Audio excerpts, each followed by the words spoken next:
where there's just nothing quite like the government coming right out and just being blatant about controlling the media. And this is astonishing. I mean, I guess we shouldn't expect any less from the current administration, but nonetheless, here we go. Questions raised over reports White House briefing newsrooms to reshape economic coverage.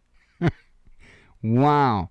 So it says right here, a newsletter from two CNN journalists has raised eyebrows after revealing that White House officials are holding briefings with major U.S. newsrooms in an effort to reshape their economic coverage, right? In other words, lie to you.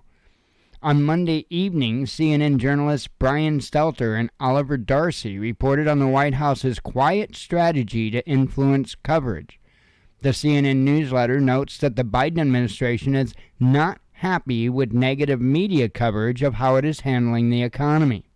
Yeah, you see, so because they are absolutely destroying this country, it's got to be somebody else's fault, right? It must be the media's fault for reporting the truth, right? And the sad thing is, they're not even reporting the truth. They may, on their best day, get a little bitty morsel of truth on their best day. On their best day, I wonder what Biden thinks of our coverage, right? Anyway, to battle the negative press, senior White House officials have been visiting newsrooms to hold briefings in an effort to reshape mainstream coverage, according to a source. They call this coaching. Darcy said his sources told him the conversations between White House officials and members of the media have been productive, with anchors, reporters, and producers getting to talk with the officials. The officials, right? The official narrative. He said the government representatives had sought to emphasize that the economy was in better shape than it had been last year when Donald Trump was in the White House.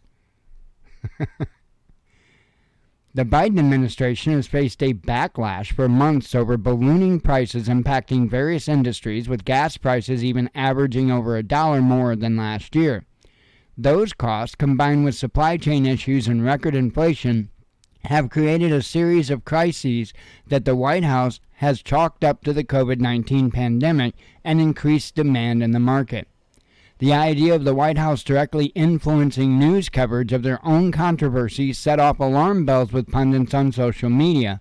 Many critics also noted that CNN journalists' apparent lack of concern at the potential political influence the administration was seeking to have over the media. Of course, CNN's been playing along with the game the whole time. Working with government to produce propaganda to reshape public opinion isn't exactly something to brag about, Oliver, one Twitter user, wrote in a response to Darcy. This sounds a lot like the start of state propaganda rollout, and the media is just proudly admitting they're part of it, another added. Absolutely. And it's been going on. It's been going on for a long time. And you're not going to find truth on CNN, MSNBC, not even Fox News. There is not a single United States news outlet, as far as anything remotely mainstream, I'm not talking about alternative, and even most of the alternative is bought and paid for so they could make a buck.